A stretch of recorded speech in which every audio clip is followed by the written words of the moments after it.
अब हमारे पास एक क्वेश्चन आता है, यहाँ पर हमने ये बात करी थी कूलॉम फोर्स जो है वो किसकी तरह दिखता है आपको, ग्रेविटेशन फोर्स की तरह, because Coulomb's law is F equals to K Q1 Q2 upon R square, जबकि ग्रेविटेशन फोर्स जो है वो होता है F equal to G M1 M2 upon R square. Gravitation force F की हो रही है, कूलॉम फोर्स या electrostatic force Fe। Question is that कि कूलॉम फोर्स ज्यादा होता है या फिर ग्रेविटेशन फोर्स। इन दोनों के लिए अगर हम एग्जांपल की बात करेंगे, सर एग्जांपल से समझा दें तो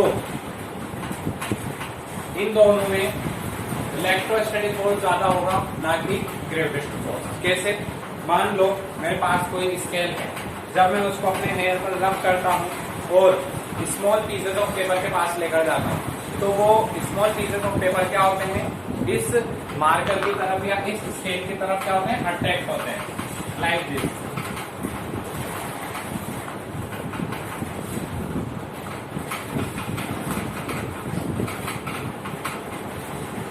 दिस इज आवर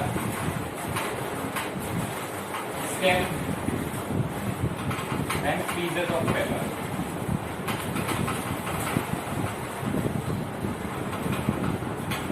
अब यहाँ पर इन पीसेस ऑफ पेपर के ऊपर जो भी फोर्स लग रहे हैं उसकी बात कर लेते हैं। एक तो अर्थ की वजह से इन पर ग्रेविटेशन फोर्स लग रहा होगा Fg, इसी की वजह से यहाँ टिके हुए हैं।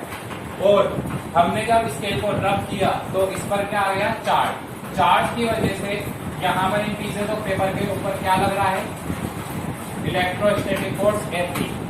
अब इन दोनों फोर्स में से, ये दोनों अपोजिट है, तो इन दोनों फोर्स में से जो फोर्स ज्यादा होगा, जो पीसेस ऑफ पेपर है उसकी तरफ चले जाएंगे।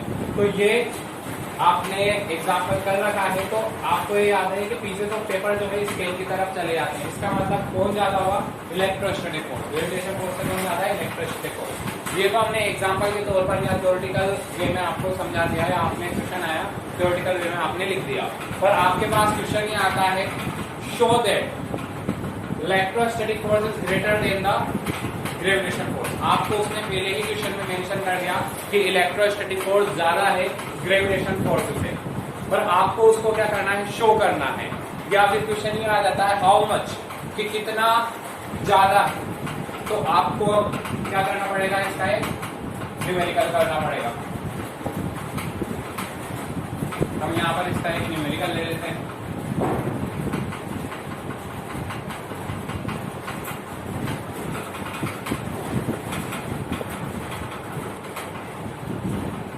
क्वेश्चन क्या था हमारा, क्वेश्चन ये है कि show that electrostatic force is greater than gravitation force. Gravitation force से ज्यादा होता है कौन, इलेक्ट्रोस्टैटिक फोर्स। तो इसके लिए हम क्या करते हैं, we take two electrons separated by some distance r। आपको 1 मीटर 2 मीटर लेना है, आप 1 मीटर 2 मीटर ले सकते हैं। तो यहाँ पर ये दो इलेक्ट्रॉन्स हैं जो एक दूसरे से r डिस्टेंस पर हैं। अब अगर इलेक्ट्रॉन के चार्ज की बात करें, बिकॉज यहाँ पर हमारे पास एक तो चार्ज की वैल्यू आएगी और एक मास की वैल्यू आएगी, जिसको फॉर्मूले में रखकर क्या करेंगे, सोल्व करेंगे। तो एक इलेक्ट्रॉन पर चार्ज कितना होता है, 1.6 इंटू 10⁻⁻⁹ कूलम। इधर भी सेम होगा, 1.6 इंटू 10⁻⁻⁹ कूलम। और चार्ज का मास कितना होता है, 9.1 इंटू 10⁻31 किलोग्राम। यहाँ भी से 9.1 इंटू 10⁻31 किलोग्राम। अब हम यहाँ पर इन दोनों के बीच में लगने वाले इलेक्ट्रोस्टैटिक फोर्स की बात करते हैं। इलेक्ट्रोस्टैटिक फोर्स Fe वो होगा K Q1 Q2 upon R square. K की वैल्यू हमने जब कूलॉम्स लॉ पढ़ा था तब लिखी थी, 9 इंटू 10⁻⁹। Q1 ये हमारे पास 1.6 इंटू 10⁻⁹ कूलॉम। Q2 भी सेम है 1.6 into 10⁻⁻19 coulomb upon are square, R जो है हमने आर भी लिया है, R square, it is electrostatic force, it is equation 1। Now gravitation force यही लिख लेते हैं सीधा एफ जी, ताकि कटने में दिक्कत नहीं होगी। एफ जी ग्रेविटेशन फोर्स क्या होता है, जी m1 m2 upon are square. यहाँ पर हो जाएगा जी की वैल्यू 6.67 इंटू 10⁻⁻11 इंटू m1 कितना है 9.1 इंटू 10⁻⁻31 इंटू m2 है 9.1 into 10⁻⁻31 upon are square. This equation 2।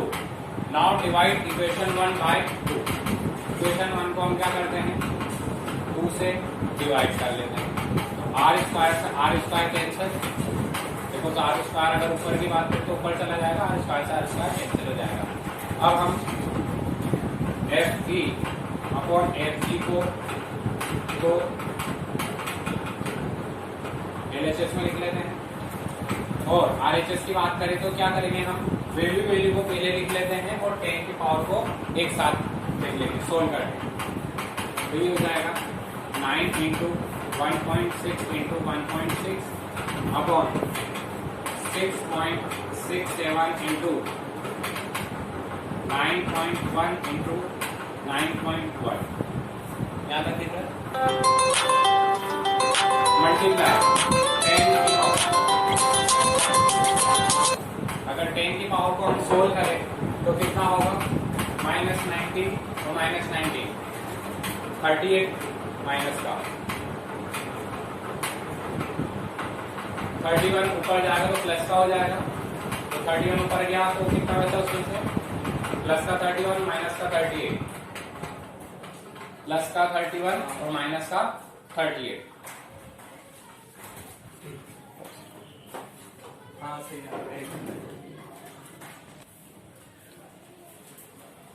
हाँ स्टूडेंट्स, तो 90 30 38 ऊपर गया 31 तो कितना बचा 7 माइनस का, और इधर आया माइनस का 7 प्लस का 9 कितना हो गया प्लस का 2 और 31 ऊपर जाएगा तो कितना आ जाएगा प्लस का 33, और ये भी ऊपर चला जाएगा माइनस का 11 और प्लस का हो जाएगा तो कितना आएगा प्लस का 44। तो यहाँ आ जाएगा 10⁻⁴। अब जब हम इसको सोल्व करेंगे तो सोल्व करेंगे तो मैं बता देता हूं आपको इसका वैल्यू कितनी आएगी। बेटा उठा निकल, इसकी वैल्यू आएगी F E upon F G equals to 0.0417 into 10⁻⁴। अगर हम पॉइंट को आगे शिफ्ट करें तो ये हो जाएगा एफ ई अपॉन एफ जी इक्वल 4.2 इंटू 10⁻⁴। तो एफ जी को क्रॉस मल्टीप्लाई करके उधर ले जाते हैं तो एफ ई इक्वल टू कितना आ गया 4.2 into 10⁻⁴ multiply by F G. It means that electrostatic force is greater than 4.2 into 10⁻⁴ multiple times of F G. F G से 4.2 10⁻42 सॉरी ये 2 हो जाएगा, बिकॉज यहां हमने पॉइंट शिफ्ट करा है तो ये कितना हो जाएगा 42। तो 10⁻42 टाइम्स ये क्या हो गया, इतना ज्यादा है, ये काफी ज्यादा है इसकी वैल्यू, इसलिए वो पीसेस ऑफ पेपर क्या होते हैं इसकी तरफ अट्रैक्ट होकर आ जाते हैं। ये हमारा क्या हो गया, इसका न्यूमेरिकल हो गया कि किस तरह से कितना ज्यादा है, और ये हमेशा ज्यादा ही होता है, हमने न्यूमेरिकल में इसको शो कर दिया। ठीक है, आज के लिए काफी।